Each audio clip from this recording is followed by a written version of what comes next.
খাতের অব্যবস্থাপনা চিহ্নিত করার জন্য যিনি গুরুত্বপূর্ণ ভূমিকা পালন করেছেন, সেই শ্রম সংস্কার কমিশনের প্রধান এবং বাংলাদেশের শ্রমিকদের গবেষণার তথ্য জানানোর জন্য যে গবেষণা প্রতিষ্ঠান রয়েছে বাংলাদেশ ইনস্টিটিউট অফ লেবার স্টাডিজের নির্বাহী পরিচালক সৈয়দ সুলতান উদ্দিন আহমেদ আজকে আমাদের সামনে এখন বক্তব্য দেবেন।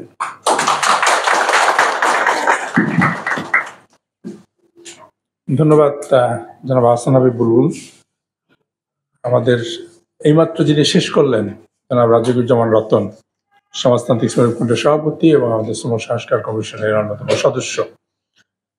উপস্থিত আমাদের নেতৃবৃন্দ, বিভিন্ন সংগঠন থেকে যারা সংহতি প্রকাশ করতে এসেছেন এবং আজকের এই সাধারণ প্রতিনিধি সভার প্রধান আকর্ষণ আমাদের বিভিন্ন থানা কমিটি, ঢাকা জেলার বিভিন্ন অঞ্চলের কমিটির প্রতিনিধিগণ, সবাইকে আমাদের ব্যক্তিগতভাবে আমার পক্ষ থেকে, বিলসের পক্ষ থেকে, কমিশনের সংস্কার কমিশনের পক্ষ থেকে শুভেচ্ছা এবং সংগতি। এই ট্রেড ইউনিয়নের কোনো প্রোগ্রামে আসলে আমরা অতিথি হওয়ার কথা না। আমরা একজন শ্রমিক আন্দোলনের কর্মী, প্রধান অতিথি তো অবশ্যই না। সুতরাং একদম সাধারণভাবে কিছু কথা বলবো, যেহেতু আমাদের 12:30টায় শেষ করার কথা, আর 5 মিনিট পরই হয়তো আবার সবাই মসজিদে যেতে হবে, নামাজের অনেকের আজান দিয়ে দিয়েছে। আর রতন ভাই বিস্তারিত বলেছেন। সাধারণত রতন ভাই বলার পরে কারোর জন্য খুব বেশি কিছু বলার থাকে না, আমার জন্য তো নাই। কিভাবে সংগঠন চলবে, আমাদের আচরণ কি, আমরা কেন লড়াইটা করতেছি, কি লড়াই করতেছি, সব জায়গায় উনি কভার করেছেন। 5 মিনিটের মধ্যে যে কয়টা পয়েন্ট আমি আপনাদের বলতে চাই, একটা হচ্ছে যে রতন ভাই বলেছেন যে নাম হালকা, চাকরি আরো হালকা, কিন্তু আমাদের দায়িত্ব কিন্তু হালকা না। একদম গর্ভবতী মেয়েকে, নারীকে হাসপাতালে নিয়মিত নিয়ে যাওয়া আসা, আবার সে বাচ্চা যখন স্কুলে যায় তাকে স্কুলে আনা নেওয়া, আপনার বয়স্কদের সবকিছু করা, অর্থাৎ একটা পরিবার, অফিসে থাকলে অফিসের সমস্ত দায়িত্বই আমাদের, তাই না? রাতের বেলা জরুরি হলে হাসপাতালে নিয়ে যাওয়া, সবকিছুতেই দায়িত্বটা কিন্তু এই হালকা যানের চালকদেরই করতে হয়। ভারী যানের চালকদের করতে না তা বলতেছি না, আমি সেলিমা বার এখানে করতে পারে, তারা হয়তো পৌঁছাই দেয়, অনেক মানুষকে নিয়ে যায়, তাদেরও দায়িত্ব জীবন সুস্থভাবে আরামে পৌঁছে দেওয়া। কিন্তু আমার কাছে মনে হয় হালকা যানের চালকদের দায়িত্ব একটু বেশি। কারণ যখন আমরা দেখছি হরতাল, করোনা বা অনেক বৃষ্টি, বন্যা, ঝড়, ভারী যান আর বের হয় না, কিন্তু বের হয় কিন্তু হালকা যান, তাদেরকে বের হতেই হয়। অটোরিকশা এবং প্রাইভেট গাড়িতে বের হতেই হয়। সুতরাং দায়িত্বটা অনেক বেশি আমাদের। কিন্তু এই বেশি দায়িত্বের লোকজন কেন আমরা যুগের পর যুগ, আজকেও যদি আলোচনা দেখেন, আলোচনা 90% কিন্তু ছিল যে আমাদের যে কষ্ট, আমাদের যে অমর্যাদা, আমাদের প্রতি যে অমানবিক আচরণ করা হয়, সেগুলোই ছিল কিন্তু, তাই না? তাহলে যুগের পর যুগ এগুলো চলতেছে কেন? এই প্রশ্নটা একটু খুঁজে বের করা দরকার। আমাদের দেশের সবচেয়ে বড় আপনার স্লোগান হচ্ছে দক্ষ জনশক্তি হও, দক্ষতা বাড়াও। সারা পৃথিবীরই কিন্তু তাই, যার যার মতো করে। তাহলে বাংলাদেশের একদল দক্ষ জনশক্তি যাদের, তাদের একটা অন্যতম দক্ষ জনশক্তি হচ্ছে গাড়ির চালকরা। তাহলে এই দক্ষ জনশক্তি তাদের আবার তারা নিবন্ধিত, লাইসেন্স আছে তাদের। বাংলাদেশে একজন ইলেকট্রিশিয়ানের কিন্তু লাইসেন্স নাই। আপনার এক বাড়িতে যখন একজন ইলেকট্রিশিয়ান যায়, আপনি তার কাছে কিন্তু লাইসেন্স দেখতে চান না যে তুমি কি কাজের জন্য যোগ্য। পৃথিবীর অন্যান্য দেশে দেখতে চাই, কিন্তু বাংলাদেশে এখনো ব্যবস্থা তৈরি হয় নাই। যদি ওইটাও কিন্তু ঝুঁকিপূর্ণ কাজ, একটা ওইটা আরো ঝুঁকিপূর্ণ, যেন অনেক একটা শহর ধ্বংস হয়ে যেতে পারে, একটা বাড়ি ধ্বংস হয়ে যেতে পারে।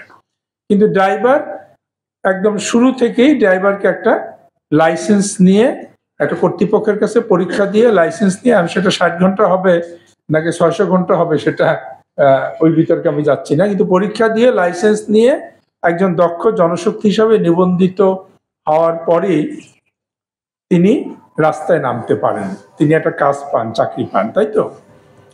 তাহলে এই দক্ষ একজন জনশক্তির, একজন দক্ষ ব্যক্তিকে কেন যুগের পর যুগ এত অমানবিক অবস্থার মধ্যে দিয়ে যেতে হয়, এটা আমাদের একটু খুঁজে বের করা আমার মনে হয় দরকার। আরেকটি হচ্ছে, বাংলাদেশে এখন কিন্তু অনেকগুলো ব্যবস্থা চালু হয়ে গেছে।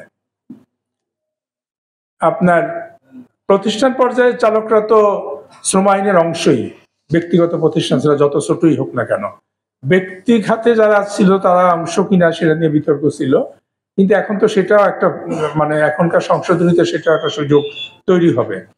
হ্যাঁ, কিন্তু যারা শ্রম আইনের অংশ তাদেরও কিন্তু শ্রম আইন অনুযায়ী গ্র্যাচুইটি কেউ পেয়েছে আমার এরকম জানা নেই, যে মানে ছোট প্রতিষ্ঠানের চালকরা। বড় প্রতিষ্ঠানে তো দাবি করতে পারেন, ছোট প্রতিষ্ঠানের চালকরা। আবার বাংলাদেশের জাতীয় পেনশন স্কিম আছে, এই পেনশন স্কিম কর্তৃপক্ষ একবার আমাকে ডাকছিল, আমরা রতন ভাই ছিল সেই প্রোগ্রামে। আমি তাদের প্রশ্ন করছিলাম যে বাংলাদেশে যে কয়েক লক্ষ নিবন্ধিত ড্রাইভার আছে তাদের কাছে আপনারা পৌঁছাইছেন কিনা মেম্বার হওয়ার জন্য, যে আপনারা যারা লাইসেন্স পাবেন তারা এখানে 500 টাকা দিবেন, তাহলে সরকারও 500 টাকা দেবে। যায়নি, কোনো অ্যাসোসিয়েশনের কাছে তারা যায়নি। তাহলে পেনশন স্কিম আছে, আপনার জীবন বীমার অনেকগুলো দেখবেন স্কিম আছে দক্ষ জনশক্তিদের জন্য, মানুষের সোশ্যাল সিকিউরিটির কোনো না কোনো ভাবে অংশ আছে, অনেক কিছু খুব মানসম্মত নাই, যথাযথ নাই, কিন্তু কিছু আছে।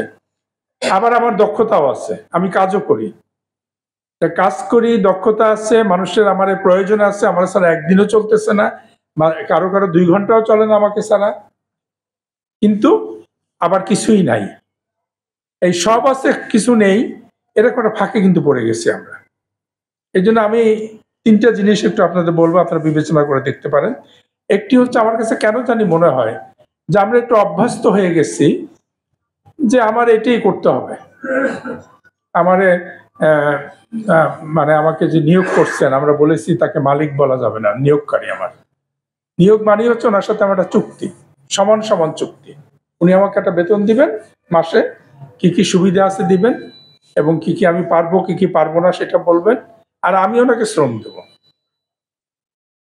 এই জায়গাটা তৈরি করতে হবে যে এখানে মালিক আর শ্রমিক বা মালিক আর নিয়োগের কোনো ব্যাপার না। আপনার সাথে একটা চুক্তি হয়েছে যে আমি এই এই কাজ করব, আপনাকে এই এই সেবা দিব, এই এই শ্রম দেব, এবং আপনি আমাকে এই এই এই বেতন দিবেন এই এই এই শর্তে। এবং এটার জন্য নিজেদের মধ্যে একটা বোধ, একটা সাহস তৈরি করা খুব দরকার, যে আমি একজন দক্ষ জনশক্তির অংশ এই দেশের।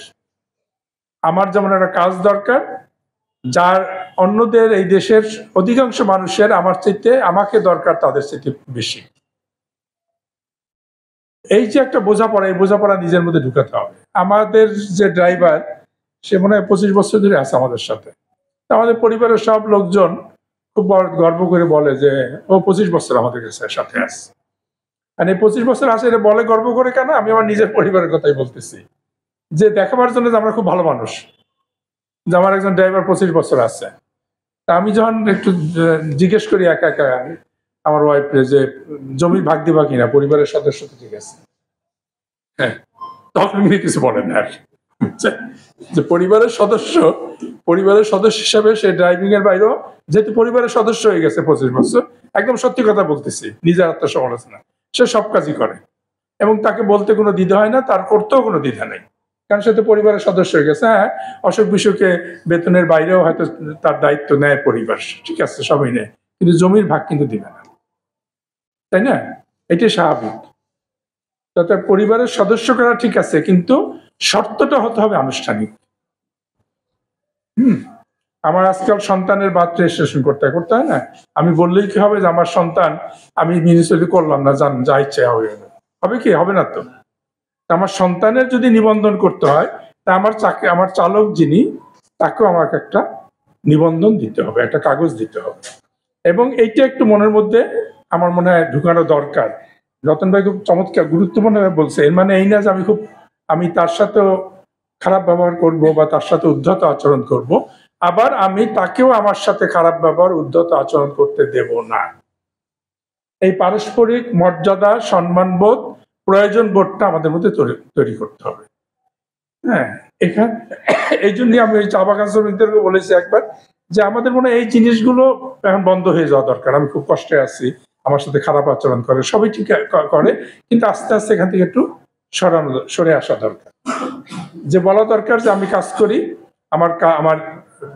এবং আমি একজন শ্রমিক, সেই হিসেবে আমার যা যা পাওয়ার দিতে হবে। দেন নাই কেন সেটা বলেন। আমি অবশ্যই রাত 2টার সময় যদি আমার একজন নিয়োগকারী সাথে আমার সাথে চুক্তিবদ্ধ, সে বিপদে পড়ে যাবোই, তার হাঁটাহাঁটা করে যেতে হবে, অবশ্যই যাব। আবার তাকে এও বলতে হবে যে এটা প্রতিদিনের কাজ না, তার শুক্রবার দিন কোনো জরুরি কাজ থাকলে আমি তাকে নিয়ে যাব, আবার আমার মঙ্গলবার দিন কোনো জরুরি কাজ থাকলে সে আমাকে ছাড়বে।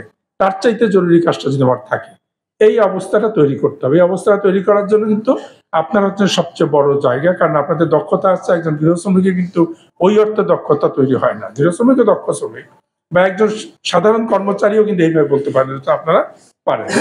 যদিও এটার জন্য প্রথমে লড়াইটা করতে হবে, ব্যবস্থাটা পরিবর্তন করা, আইন তৈরি করা, সবকিছু করা। 2 নম্বর হচ্ছে এখন এইটা ব্যক্তিগতভাবে কেউ করতে পারবে না, এটা যেমন আইন দরকার, খুব জরুরি দরকার সংগঠন। কোনোভাবেই একা মানুষ কোনোদিনই এই ব্যবস্থাটা পরিবর্তন করতে পারে। যে 2 হাতটা আপনার 2 হাত আপনার হুইল ঘুরায়, সেই 2 হাত মাঝে মাঝে কিন্তু যুক্ত করতে হবে একত্রে অন্য 2 হাতের সাথে। এইটা যখন যুক্ত হবে তখনই মানুষ আপনাকে সমীহ করার চেষ্টা করবে, তখনই মানুষ আপনাকে মর্যাদা দেওয়ার চেষ্টা করবে। এটা মনে রাখবেন। আমাদের সমাজটা আমরা গড়াতে গড়াতে এমন খাদে পড়ে গেছি, আমি একটু আগে রতন ভাই বলতেছিলাম, আমাদের খুব বড় একটা মানে অনুপ্রেরণার ছবি হচ্ছে 69-এ তৎকালীন দিনে খুব বড় একজন ফটোগ্রাফার রশিদ তালুকদারের একটা ছবি। সেই ছবিতে দেখবেন, আপনারা অনেকে দেখছেন, মাঝে মাঝে ছাপাও হয় এটা, যে একটা ছোট বাচ্চা মিছিল নিয়ে আসে, তার পিছনে অনেক মিছিল, এরকম করে হাত জাগানো। ওটা 69-এর খুব অনুপ্রেরণার ফটোগ্রাফ। আমরা এখানে বসে বসে দেখতেছিলাম, আমি রতনের কথা বলতেছিলাম যে যত সবাই যা আসে জাস্ট আমাদের ছবি তুলে চলে যায়, কিন্তু একটা প্রতিনিধি সভার যে যারা অংশগ্রহণকারী তারা যে খুব গুরুত্বপূর্ণ ব্যক্তি এবং তাদের ছবিগুলো তোলা দরকার, এটা কিন্তু এখন আর কেউ তুলে না। আপনি মানববন্ধন দেখবেন সবাই তুলে হয় মারামারি যে মার খাচ্ছে তার ছবি পুলিশের কাছে, অথবা নেতাদের ছবি। সমাজটা এই জায়গায় চলে গেছে। সুতরাং এখান থেকে সমাজকে টেনে তুলতে হলে সম্মিলিতভাবে, সংগঠিতভাবে তুলতে হবে।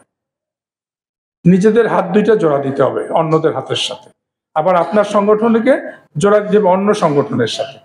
সবাই একটা সংগঠন করবে তা না, কিন্তু এমন একটা কর্মসূচি যেটা একদম মৌলিক দাবি, আমার নিয়োগপত্র, আমার মজুরি নির্ধারণ করে আরেক বাসার ড্রাইভারের কত দেয় সেটা, তাই না? একদম দেখবেন মজুরি নির্ধারণের মানদণ্ডই হচ্ছে আমার ভাই কত দেয় বা আমার প্রতিবেশী কত দেয়। এখান থেকে বেরোয় আসতে হবে। এই মৌলিক দাবিগুলোর জন্য অন্য সংগঠনগুলোর সাথেও কিন্তু একটা যোগসূত্র তৈরি করতে হবে। এইটা হচ্ছে আমার দ্বিতীয় অনুরোধ আপনাদের কাছে বা প্রস্তাব, যে আমরা নিজেরা সংগঠিত হব, নিজেদের মর্যাদার জন্য ওই ইনায় বিনায় কথা বলা বন্ধ করে দিতে হবে, এবং একটা কর্মসূচির ভিত্তিতে অন্যান্য যারা সংগঠিত হওয়ার চেষ্টা চালাচ্ছে তাদেরকেও যুক্ত করব, একটা মডেল তৈরি করব আমরা। করে যখন ওগুলা ওই মৌলিক দাবিগুলো যখন পূরণ হয়ে যাবে তখন যার যার সংগঠন সে করবে, এখনো করবে যার যার সংগঠন সে, কিন্তু একটা যোগসূত্র থাকবে।